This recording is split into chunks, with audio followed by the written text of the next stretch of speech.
I'm here to, praise and admonish. I mean, certainly the Senate. Thank you for proposing that legislation. I'm glad you got some provisions passed, but folks in the House, I mean, total failure. It's one of the biggest failures probably in the history of Congress.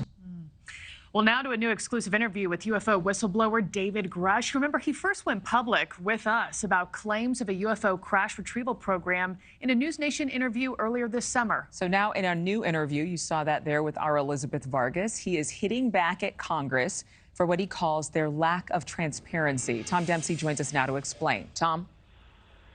Hey, good morning, Adrienne. Yeah, this morning, longtime Air Force veteran David Grusch calls Congress's decision to strip key portions of a measure to declassify more records about unidentified aerial phenomena as the greatest legislative failure in American history. He also told NewsNation's Elizabeth Vargas in an exclusive interview that he plans to release more information about what exactly he knows in the coming weeks about things like the government possibly retrieving an aircraft, non-human aircraft of exotic origin, as well as the government running a possible secret crash retrieval program. Take a listen. What we're witnessing right now is, quite frankly, the greatest legislative failure in American history. You had a very strong amendment for government transparency on this issue, whether you believe my allegations or not. This is a government transparency issue at large.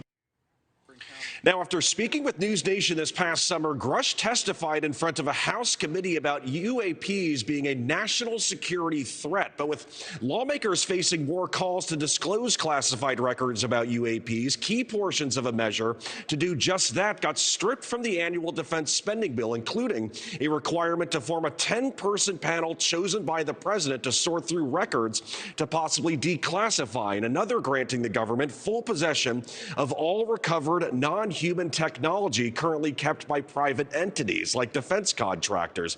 Pushback to the disclosure included national security concerns, and the measure now includes a list of exemptions for disclosing UAP records, including if records threaten national defense, compromise national intelligence, or threaten sources and methods of intel gathering.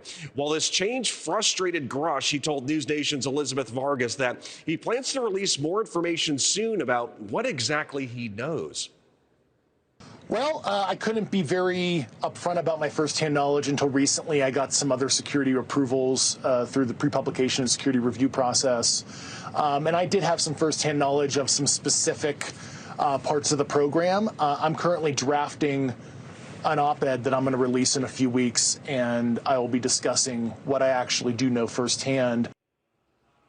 Now, opponents of these exemptions call them far too broad, and some lawmakers right here on Capitol Hill continue to voice concerns about being stonewalled when trying to get access to records regarding unidentified aerial phenomena. Thank you for watching. Go to newsnationnow.com to find NewsNation on your television provider. And don't forget to click the red subscribe button below to get more of NewsNation's fact-driven, unbiased coverage.